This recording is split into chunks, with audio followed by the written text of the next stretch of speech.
ಕ್ರಿಸ್ತನನ್ನು ಪ್ರತಿಫಲಿಸುವಂತೆ ನಿಮ್ಮ ಆತ್ಮಗಳನ್ನು ವಾಕ್ಯದಲ್ಲಿ ಬಲಪಡಿಸುವ ಅನುದಿನದ ಧ್ಯಾನ. ಇಂದಿನ ಧ್ಯಾನದ ಶೀರ್ಷಿಕೆ ಆತ್ಮಿಕ ಬಲವನ್ನು ಹೇಗೆ ಹೊಂದುವುದು.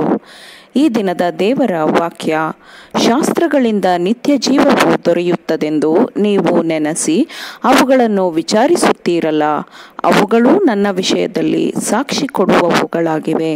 ಯೋಹಾನ 5ನೇ ಅಧ್ಯಾಯ 39ನೇ ವಚನ. ದೇವರ ವಾಕ್ಯವನ್ನು ನಿಜವಾಗಿಯೂ ಹುಡುಕುವ ಪ್ರತಿಯೊಬ್ಬನ ಹತ್ತಿರದಲ್ಲಿಯೇ ಪರಿಶುದ್ಧಾತ್ಮನು ಇರುತ್ತಾನೆ. ಸತ್ಯದ ಮುತ್ತುಗಳನ್ನು ಕಂಡುಕೊಳ್ಳುವಂತೆ ಪರಿಶುದ್ಧಾತ್ಮನು ಅವನಿಗೆ ಬಲವನ್ನು ಕೊಡುತ್ತಾನೆ. ಹೊಸದಾದ ನೂತನವಾದ ಪ್ರಾಮುಖ್ಯತೆಯೊಂದಿಗೆ ಸತ್ಯವು ಅವನ ಮೇಲೆ ಮುದ್ರಿಸಲ್ಪಟ್ಟಾಗ ಅವನ ಮನಸ್ಸಿಗೆ ದೈವ ಪ್ರಕಾಶವು ತುಂಬುತ್ತದೆ. ಹಿಂದೆಂದೂ ಅನುಭವಿಸದ ಸಂತೋಷದಿಂದ ಅವನು ತುಂಬಲ್ಪಡುತ್ತಾನೆ. ದೇವರ ಸಮಾಧಾನವು ಅವನ ಮೇಲೆ ನೆಲೆಸಿರುತ್ತದೆ. ಹಿಂದೆಂದಿಗಿಂತಲೂ ಸತ್ಯದ ಮೌಲ್ಯವು ತಿಳಿಯುತ್ತದೆ. ಪರಲೋಕದ ಬೆಳಕು ವಾಕ್ಯದ ಮೇಲೆ ಬೆಳಗಿ ದೇವವಾಕ್ಯದ ಪ್ರತಿಯೊಂದು ಅಕ್ಷರಗಳೂ ಚಿನ್ನದಿಂದ ಲೇಪಿತವಾಗಿದೆ ಎಂಬಂತೆ ತೋರುತ್ತದೆ. ಸ್ವತಃ ದೇವರೇ ಹೃದಯಕ್ಕೆ ಮಾತನಾಡುತ್ತಾನೆ. ತನ್ನ ವಾಕ್ಯವನ್ನು ಜೀವವನ್ನಾಗಿಯೂ ಆತ್ಮವನ್ನಾಗಿಯೂ ಅವನು ಮಾಡುತ್ತಾನೆ. ಸತ್ಯವೇದದಲ್ಲಿನ ಜೀವವುಳ್ಳವುಗಳನ್ನು ಸ್ವೀಕರಿಸುವುದು ಮತ್ತು ದೇವರ ಚಿತ್ತವನ್ನು ಮಾಡುವುದೇ ನಿತ್ಯ ಜೀವನವಾಗಿರುತ್ತದೆ. ಇದರ ಅರ್ಥ ದೇವರ ಮಗನ ಮಾಂಸವನ್ನು ತಿನ್ನುವುದು ಮತ್ತು ರಕ್ತವನ್ನು ಕುಡಿಯುವುದೇ ಆಗಿರುತ್ತದೆ. ವಾಕ್ಯವನ್ನು ಅಧ್ಯಯನ ಮಾಡುವ ಮೂಲಕ ಪರಲೋಕದ ರೊಟ್ಟಿಯಲ್ಲಿ ಪಾಲ್ಗೊಳ್ಳುವುದು ಮತ್ತು ಹೀಗೆ ಆತ್ಮೀಕವಾದ ಸ್ನಾಯು ಮತ್ತು ಮಜ್ಜೆಗಳನ್ನು ಹೊಂದುವುದು ಎಲ್ಲರಿಗೂ ದೊರೆಯುವ ಅನುಗ್ರಹವಾಗಿರುತ್ತದೆ. ಕ್ರಿಸ್ತನನ್ನು ತಮ್ಮ ಸ್ವಂತ ರಕ್ಷಕನನ್ನಾಗಿ ಸ್ವೀಕರಿಸಿದವರ ಮುಂದೆ ಒಂದು ಅದ್ಧೂರಿಯಾದ ಔತಣವನ್ನು ಇಡಲಾಗಿದೆ. ಅನುದಿನವೂ ಅವರು ಆತನ ವಾಕ್ಯವನ್ನು ಸೇವಿಸುವಾಗ ಅವರು ಪೋಷಿಸಲ್ಪಡುತ್ತಾರೆ ಮತ್ತು ಬಲಗೊಳ್ಳುತ್ತಾರೆ. ದೇವರ ಜನರು ಮಹಾಶಿಕ್ಷಕನ ಮಾತುಗಳನ್ನು ಏಕೆ ನಿರ್ಲಕ್ಷಿಸುತ್ತಾರೆ? ನನ್ನ ಮಾಂಸವನ್ನು ತಿಂದು ನನ್ನ ರಕ್ತವನ್ನು ಕುಡಿಯುವವನು ನಿತ್ಯ ಜೀವವನ್ನು ಹೊಂದಿದ್ದಾನೆ ಮತ್ತು ನಾನು ಅವನನ್ನು ಕಡೇ ದಿನದಲ್ಲಿ ಎಬ್ಬಿಸುವೆನು. ಯಾಕಂದರೆ ನನ್ನ ಮಾಂಸವೇ ನಿಜವಾದ ಆಹಾರ, ನನ್ನ ರಕ್ತವೇ ನಿಜವಾದ ಪಾನ. ನನ್ನ ಮಾಂಸವನ್ನು ತಿಂದು ನನ್ನ ರಕ್ತವನ್ನು ಕುಡಿಯುವವನು ನನ್ನಲ್ಲಿ ಇರುತ್ತಾನೆ, ನಾನು ಅವನಲ್ಲಿ ಇರುತ್ತೇನೆ. ಜೀವಸ್ವರೂಪನಾದ ತಂದೆಯು ನನ್ನನ್ನು ಕಳುಹಿಸಿಕೊಟ್ಟಿರಲಾಗಿ ನಾನು ತಂದೆಯಿಂದ ಜೀವಿಸುತ್ತೇನೆ.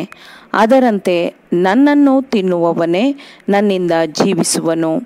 ಈ ರೊಟ್ಟಿಯನ್ನು ತಿನ್ನುವವನು ಸದಾಕಾಲ ಜೀವಿಸುವನು ಎಂಬ ಶ್ರೀಮಂತವಾದ ಶ್ರೇಷ್ಠವಾದ ವಾಗ್ದಾನವು ಅವರಿಗಿರುವಾಗ ಅವರು ಸಹಾಯಕ್ಕಾಗಿ ಮತ್ತು ಅನುಕೂಲಕ್ಕಾಗಿ ಮನುಷ್ಯ ಮಾತ್ರದವರ ಮೇಲೆ ಏಕೆ ಅವಲಂಬಿತರಾಗುತ್ತಾರೆ?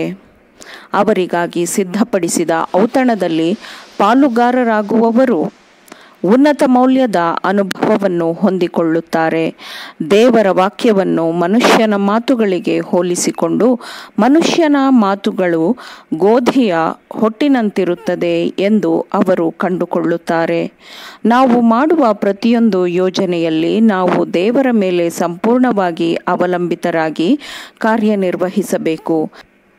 ಇಲ್ಲದಿದ್ದರೆ ನಾವು ವಾಸ್ತವದಲ್ಲಿ ಜೀವಿಸುವ ಬದಲು ತೋರಿಕೆಯಂತೆ ಇರುವವುಗಳಿಂದ ಮೋಸ ಹೋಗುತ್ತೇವೆ. ದೇಹದಲ್ಲಿರುವ ತ್ಯಾಜ್ಯದ ಕಾರಣದಿಂದಾಗಿ ರಕ್ತವು ನಿರಂತರವಾಗಿ ಆಹಾರದಿಂದ ನವೀಕರಣಗೊಳ್ಳಬೇಕು. ಅದರಂತೆಯೇ ನಮ್ಮ ಆತ್ಮಿಕ ಜೀವನವೂ ಆಗಿರಬೇಕು. ವಾಕ್ಯವನ್ನು ಅನುದಿನವೂ ಸ್ವೀಕರಿಸಬೇಕು, ನಂಬಬೇಕು ಮತ್ತು ಅದರಂತೆ ನಡೆದುಕೊಳ್ಳಬೇಕು. ಕ್ರಿಸ್ತನು ನಮ್ಮಲ್ಲಿ ನೆಲೆಸಬೇಕು. ಇಡೀ ಜೀವಿಯನ್ನು ಅವನು ಚೈತನ್ಯಗೊಳಿಸಬೇಕು. ಆತ್ಮದ ಜೀವರಕ್ತವನ್ನು ನವೀಕರಿಸಬೇಕು. ಅವನ ಮಾದರಿಯು ನಮ್ಮ ಮಾರ್ಗದರ್ಶಿಯಾಗಿರಬೇಕು. ನಾವು ಪರಸ್ಪರ ವ್ಯವಹರಿಸುವಾಗ ನಾವು ಆತನ ಕೃಪೆಯನ್ನು ಪ್ರಕಟಪಡಿಸಬೇಕು. ನಮ್ಮ ಹೃದಯಗಳಲ್ಲಿ ಕ್ರಿಸ್ತನ ಕೃಪೆ ಎಂಬುದು ಯಾವಾಗಲೂ ಕಾರ್ಯನಿರ್ವಹಿಸಬೇಕು.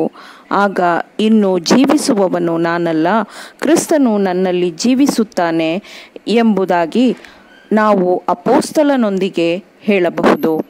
ಆತ್ಮದಲ್ಲಿ ನೆಲೆಸಿರುವ ಕ್ರಿಸ್ತನ ಜೀವನವು ಸಂತೋಷಕ್ಕೆ ಕಾರಣವಾಗಿರುತ್ತದೆ ಮತ್ತು ನಮ್ಮ ಮಹಿಮೆಯ ಪ್ರಮಾಣವಾಗಿರುತ್ತದೆ. ಆಮೇನ್. ದೇವರ ವಾಕ್ಯಗಳನ್ನು ಶ್ರದ್ಧೆಯಿಂದ ಆಲಿಸುವವರು ಮಾತ್ರವೇ ಆಗಿರದೆ ಪಾಲಿಸುವವರು ಆಗಬೇಕೆಂದು ನಿಮ್ಮನ್ನು ಉತ್ತೇಜಿಸುತ್ತೇನೆ. ಪರಿಶುದ್ಧ ಆತ್ಮನ ಸಹಾಯದಿಂದ ಆಲಿಸಿದ ನಿಮ್ಮೆಲ್ಲರಿಗೂ ಧನ್ಯವಾದಗಳು. ಮತ್ತೆ ದೈನಂದಿನ ಧ್ಯಾನಕ್ಕಾಗಿ ನಾಳೆ ಸಂಧಿಸೋಣ. ಆಮೇನ್.